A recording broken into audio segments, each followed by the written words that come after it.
Hello नमस्कार मेरे प्यारे दोस्तों। आज के इस वीडियो में हम करने वाले हैं फिजिक्स का 30 इम्पोर्टेंट क्वेश्चन। फिजिक्स का 30 एमबीबीआई ऑब्जेक्टिव क्वेश्चन, जो कि अब की बार ऐसा ही क्वेश्चन आपके एग्ज़ाम में देखने के लिए मिलेगा।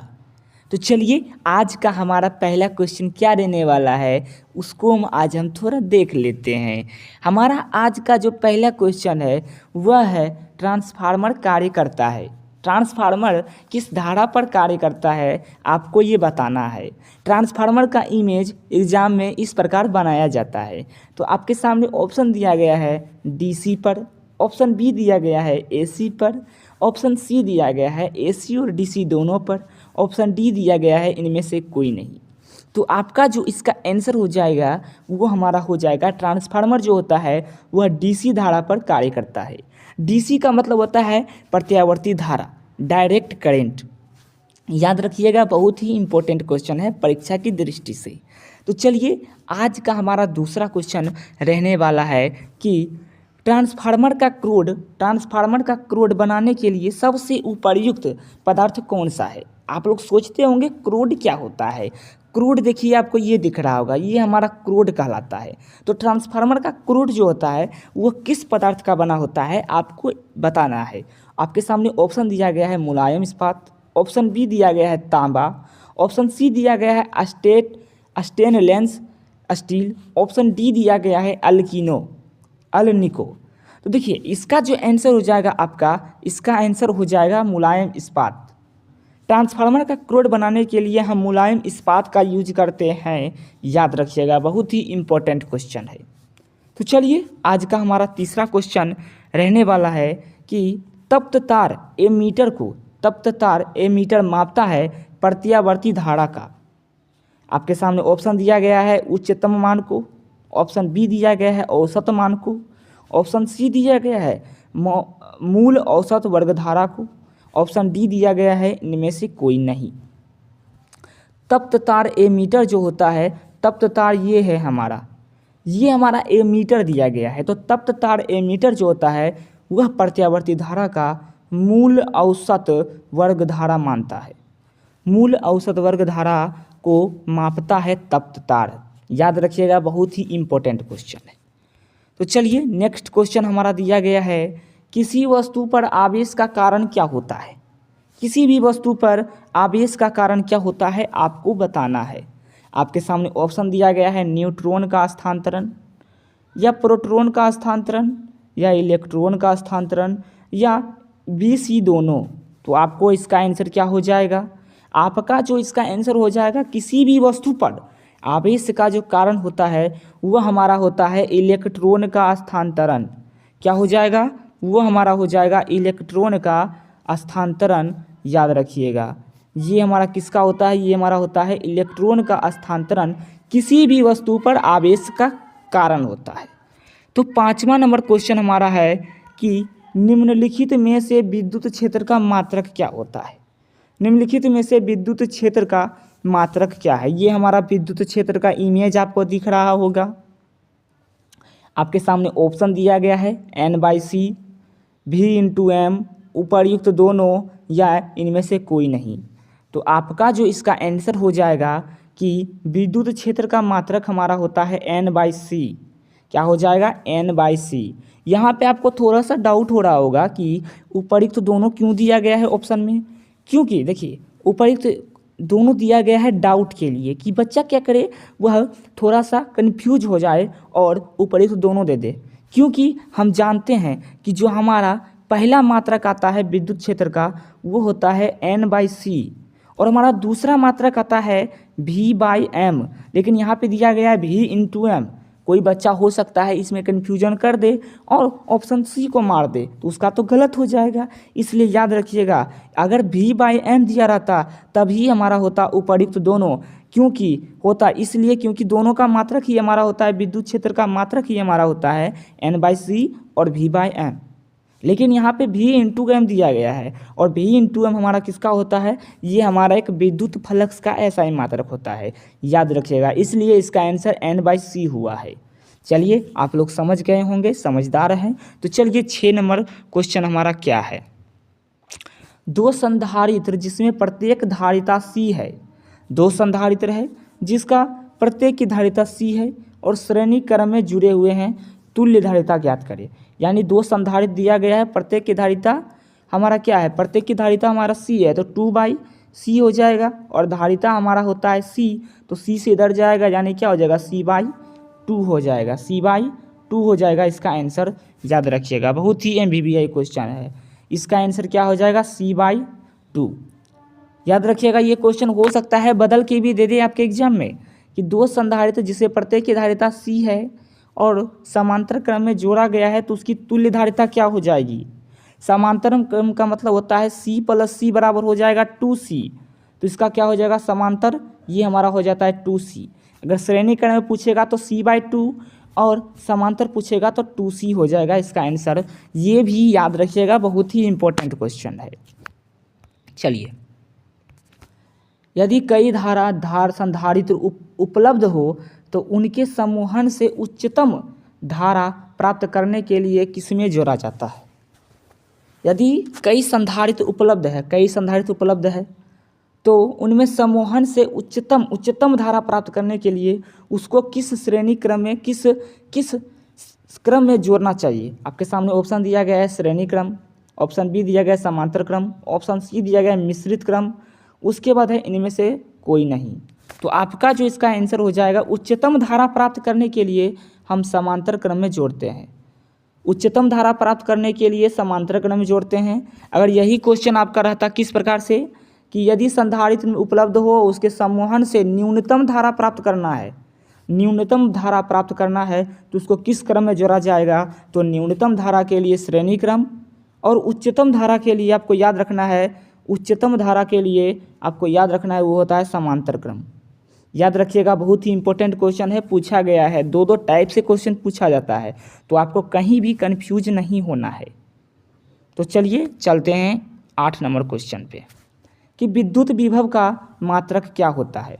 विद्युत विभव का मात्रक क्या होता है आप लोग जानते हैं। देखिए, ऑप्शन दिया गया है joule into coulomb, option B दिया गया है न्यूटन प्रति कूलाम, ऑप्शन सी दिया गया है joule by coulomb, option D दिया गया है कूलाम बाय जूल। बहुत सारे बच्चे क्या करते होंगे, कन्फ्यूज हो गए होंगे, क्या हो जाएगा इसका आंसर। आप लोग जानते हैं कि V बराबर होता है J/C यानी जूल प्रति कूलाम, यानी कार्य बटे आवेश, तो इसका क्या हो जाएगा जूल प्रति कूलाम। बहुत सारे बच्चे इसका कूलाम प्रति जूल दिए होंगे, लेकिन जो कि हमारा बिल्कुल ही गलत है। इसका आंसर हो जाएगा जूल प्रति कूलाम, याद रखिएगा। और विद्युत विभव जो होता है हमारा एक अदिश राशि होता है। कौन सा राशि है, ये हमारा एक अदिश राशि होता है, ये भी याद रखिएगा, हो सकता है पूछ ले, याद रखिएगा, बहुत ही इंपॉर्टेंट क्वेश्चन है। तो चलिए चलते हैं 9 नंबर क्वेश्चन पर। विभव प्रवणता की इकाई क्या होती है। विभव प्रवणता की इकाई हमारा क्या होती है ये आपको बताना है, ठीक है। आपके सामने ऑप्शन दिया गया है volt by metre, newton by metre, volt into coulomb, volt into coulomb या न्यूटन इंटू मीटर। आपको याद रख लेना है इसका आंसर कि विभव प्रवणता यानी विभव में परिवर्तन की दर, विभव में परिवर्तन की दर को हम विभव प्रवणता बोलते हैं। और विभव प्रवणता का ऐसा मात्रक हो जाएगा वोल्ट प्रति मीटर, वोल्ट प्रति मीटर। V यानी होता है वोल्ट, यानी होता है क्या होता है आवेश होता है, विभव होता है और x का मतलब होता है दूरी, और दूरी का मात्रक क्या होता है मीटर होता है, और विभव का मात्रक क्या होता है वोल्ट होता है। तो वोल्ट प्रति कूलाम यानी विभव में परिवर्तन की दर, विभव में प्रवणता, याद रखिएगा, परिभाषा में भी पूछा जाता है तो याद रखिएगा। चलिए, आज का हमारा 10 नंबर क्वेश्चन दिया गया है कि यदि समरूप विद्युत क्षेत्र x अक्ष के अनुरूप हो तो समविभवी तल कैसा होगा। ये क्वेश्चन दबा के पूछता है, बहुत ही इंपॉर्टेंट क्वेश्चन है कि यदि समरूप विद्युत क्षेत्र है, समरूप विद्युत क्षेत्र दिया गया है और इसका एक अक्ष क्या है, एक अक्ष है x y z दिया गया है और अनुरूप समविभव क्या हो जाएगा। आपका ऐसा एकमात्र ट्रिक आपको हम बताएंगे इसका, जो आपको दिख रहा है यानी 3 गो होता है, x होता है, y होता है, z होता है। आपको z दिख रहा है क्वेश्चन में, x y नहीं दिख रहा है, तो आपका इसका आंसर क्या हो जाएगा x y। इसका क्या आंसर हो जाएगा x y। अगर यहाँ पे रहता y और आपको y पहले से दिख रहा है तो आपको y को घेर देते, एक्स जेड इसका आंसर हो जाता, एक्स जेड इसका आंसर हो जाता, याद रखिएगा। तो इसका आंसर क्या हो जाएगा, एक्स वाई के तल में। बहुत ही इंपॉर्टेंट क्वेश्चन है, मजाक में मत लीजिएगा, क्योंकि ये क्वेश्चन बहुत बार पूछा गया है, ऐसे ऐसे टाइप से पूछा जाता है। हो सकता है जेड की जगह वाई दे दे, तो इसका आंसर क्या हो जाएगा, हमारा क्या बच गया, एक्स वाई जेड। हमारा वाई जो है क्वेश्चन में दिया गया है, एक्स और जेड नहीं दिया गया है, तो इसका आंसर क्या हो जाएगा, एक्स जेड। हो सकता है एक्स दे दे, तुम्हारा एक्स दिया गया है तो वाई जेड इसका आंसर हो जाएगा। ये क्वेश्चन याद रखिएगा टाइप से पूछा गया है, दो बार पूछा गया क्वेश्चन, हो सकता है अब की बार भी पूछ ले। चलिए, एक गोलीय चालक आविष्ट किया जाता है, इसके केंद्र पर विद्युत क्षेत्र तीव्रता क्या होगी। केंद्र पर बोला जाए तो डायरेक्ट याद रखिएगा इसका आंसर होता है 0, केंद्र पर इसका होता है 0, याद रखिएगा। निम्न में से कौन सा पदार्थ संयोजक तार बनाने के लिए सर्वोत्तम है। संयोजक तार बनाने के लिए किसका यूज हम ज़्यादा करते हैं, आपको याद रख लेना है। संयोजक तार हमारा ये है, तो इसका जो आंसर हो जाएगा हमारा ये हो जाएगा तांबा। तांबा का यूज करते हैं संयोजक तार बनाने के लिए। इम्पोर्टेंट क्वेश्चन है, याद रखिएगा। फ्यूज तार किस पदार्थ से निर्मित किया जाता है। फ्यूज जो कि आपको यहाँ पे दिख रहा होगा इमेज में, यहाँ पे दिया गया है फ्यूज तार, जो कि आपको बोर्ड में दिखता होगा एक फ्यूज, उसको जब निकालते होंगे तो उसके बीच एक तार होता है, पतली सा पतला सा तार होता है, वो हमारा किस धातु का बना होता है, तो आपको याद रख लेना है लेड टिन मिश्र धातु। लेड और टिन का ये क्या होता है, मिश्र धातु होता है, यही हमारा फ्यूज के तार में यूज होता है, याद रखिएगा, ये हमारा फ्यूज तार होता है। चलिए, किरचॉफ का प्रथम नियम एवं द्वितीयक नियम किस पर आधारित है। किरचॉफ का प्रथम नियम और द्वितीयक नियम किस पर आधारित होता है, ये याद रखना है। किरचॉफ का प्रथम नियम आवेश संरक्षण पर और द्वितीयक नियम हमारा होता है ऊर्जा संरक्षण पर, तो इसका आंसर क्या हो जाएगा, आवेश संरक्षण एवं ऊर्जा संरक्षण। किरचॉफ का प्रथम नियम बराबर हमारा होता है 0, याद रखिएगा। इम्पोर्टेंट क्वेश्चन है, बहुत ही इम्पोर्टेंट क्वेश्चन है, ये हमारे हैं किरचॉफ साहब, इसको भी याद रखिएगा। किरचॉफ का प्रथम नियम आवेश संरक्षण पर और द्वितीयक नियम ऊर्जा संरक्षण पर आधारित होता है। इम्पोर्टेंट क्वेश्चन है। चलिए, 15 नंबर क्वेश्चन दिया गया है आपका कि तापमान बढ़ने पर यदि प्रतिरोध घटता है, तापमान को अगर हम बढ़ा रहे हैं और प्रतिरोध घटता है तो हमारा क्या होता है। तो आपको याद रख लेना है कि तापमान को बढ़ाने पर अगर प्रतिरोध घट रहा है तो वो हमारा अर्धचालक होता है। ये हमारा प्रतिरोध का इमेज है, याद रखिएगा। हीट स्टोन ब्रिज में भुजा PQRS है, तो उसकी संतुलन स्थिति क्या होगी, आपको याद रख लेना है। देखिए, ऑप्शन दिया गया है P+Q बराबर R+S, उसके बाद ऑप्शन बी दिया गया है P/Q बराबर R/S, ऑप्शन सी दिया गया है Q/P बराबर S/R, ऑप्शन डी दिया गया है इनमें से कोई नहीं। तो आपको याद रख लेना है कि इसकी संतुलन स्थिति कैसा होता है, P/Q बराबर R/S, P/Q यानी P/Q R/S, इसकी संतुलन स्थिति होती है। किसकी, हीट स्टोन ब्रिज की। ये हमारा हीट स्टोन ब्रिज है, तो ये भी आपको याद रखना है। आपको इसका डायग्राम भी क्वेश्चन पूछता है, डायग्राम इसका बनाएं और इसके सिद्धांत को लिखें, याद रखिएगा, बहुत ही इंपॉर्टेंट क्वेश्चन है। 17 नंबर क्वेश्चन दिया गया है कि एक आदर्श वोल्टमीटर का प्रतिरोध होता है। एक आदर्श, ये आपको वोल्टमीटर दिया गया है, ये हमारा वोल्टमीटर होता है। तो एक आदर्श वोल्टमीटर का प्रतिरोध कितना होता है, आपको ये बताना है। आपके सामने ऑप्शन दिया गया है अनंत, ऑप्शन बी दिया गया है 0, ऑप्शन सी दिया गया है 50,000 ओम, ऑप्शन डी दिया गया है इनमें से कोई नहीं। तो आपका जो इसका आंसर हो जाएगा कि एक आदर्श वोल्टमीटर का प्रतिरोध हमारा अनंत होता है। एक आदर्श वोल्टमीटर का प्रतिरोध हमारा अनंत होता है, ये क्वेश्चन याद रखिएगा। उसके बाद क्वेश्चन दिया गया है कि आदर्श आमीटर का प्रतिरोध कितना होता है। वहाँ पर क्या था हमारा, वहाँ पर हमारा है एक आदर्श वोल्टमीटर, और यहाँ पे हमारा दिया गया है, यहाँ पर हमारा दिया गया है कि एक आदर्श आमीटर। वोल्टमीटर का प्रतिरोध हमारा अनंत होता है और आदर्श आमीटर का प्रतिरोध हमारा 0 होता है। ये भी क्वेश्चन याद रखिएगा, बहुत ही इम्पोर्टेंट है, बहुत ही इम्पोर्टेंट है। तो चलिए नेक्स्ट क्वेश्चन क्या रहना है, ये हमारा क्या है, आममीटर है। याद रखिएगा आममीटर हमारा कुछ इस प्रकार होता है और वोल्ट मीटर कुछ हमारा इस प्रकार होता है। एक आदर्श वोल्ट मीटर अनंत होता है प्रतिरोध, और एक हमारा आममीटर इसका होता है शून्य होता है। ये भी याद रखिएगा, बहुत ही इंपॉर्टेंट क्वेश्चन है। एक गतिमान आवेश द्वारा उत्पन्न किया जाता है। एक गतिमान आवेश उत्पन्न क्या करता है, केवल विद्युत क्षेत्र या केवल चुंबकीय क्षेत्र या ए और बी, इनमें से कोई नहीं। तो आपको याद रख लेना है कि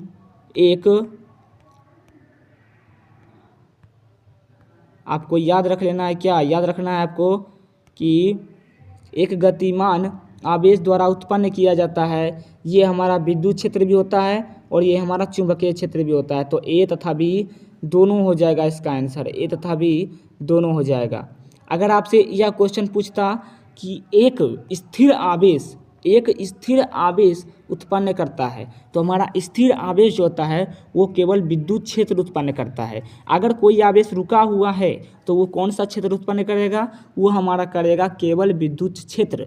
लेकिन वही आवेश अगर हमारा गतिमान करने लगता है, वही आवेश अगर हमारा चलने लगता है, तो वो हमारा विद्युत क्षेत्र और चुंबकीय क्षेत्र दोनों उत्पन्न करता है। ये भी क्वेश्चन याद रखिएगा, बहुत ही इंपॉर्टेंट क्वेश्चन था। उसके बाद है चुंबकीय क्षेत्र अथवा चुंबकीय क्षेत्र की तीव्रता का मात्रक क्या होता है। चुंबकीय क्षेत्र आपको दिख रहा होगा, चुंबकीय क्षेत्र अथवा चुंबकीय क्षेत्र तीव्रता का मात्रक क्या होता है। देखिए इसका एसआई मात्रक हमारा क्या हो जाएगा, याद रखिएगा weber by metre square. Weber by metre square हमारा इसका एसआई मात्रक होता है। अगर यहाँ पे दिया होता विद्युत चुंबकीय क्षेत्र का एसआई मात्रक क्या होता है, ऑप्शन में अगर दिया होता टेस्ला, ऑप्शन में अगर आपका दिया होता टेस्ला तो हमारा टेस्ला हो जाता, लेकिन यहाँ पे टेस्ला नहीं दिया गया है, इसलिए इसका आंसर हो जाएगा वेबर बाय मीटर स्क्वायर। तो कन्फ्यूजन नहीं होना है। और वेबर हमारा होता है एक चुंबकीय फ्लक्स, चुंबकीय फ्लक्स का एसआई मात्रक हमारा होता है वेबर होता है। ये भी क्वेश्चन याद रखिएगा। देखिए ये हमारा दिया गया है चुंबकीय बल क्षेत्र, वही बात है चुंबकीय क्षेत्र है, कहे आपको चुंबकीय बल क्षेत्र बोले, सेम बात है। तो यहाँ पे हमारा दिया गया है, ऑप्शन दिया गया है वेबर, ऑप्शन बी दिया गया है टेस्ला, ऑप्शन सी दिया गया है गॉस, ऑप्शन डी दिया गया है इनमें से कोई नहीं।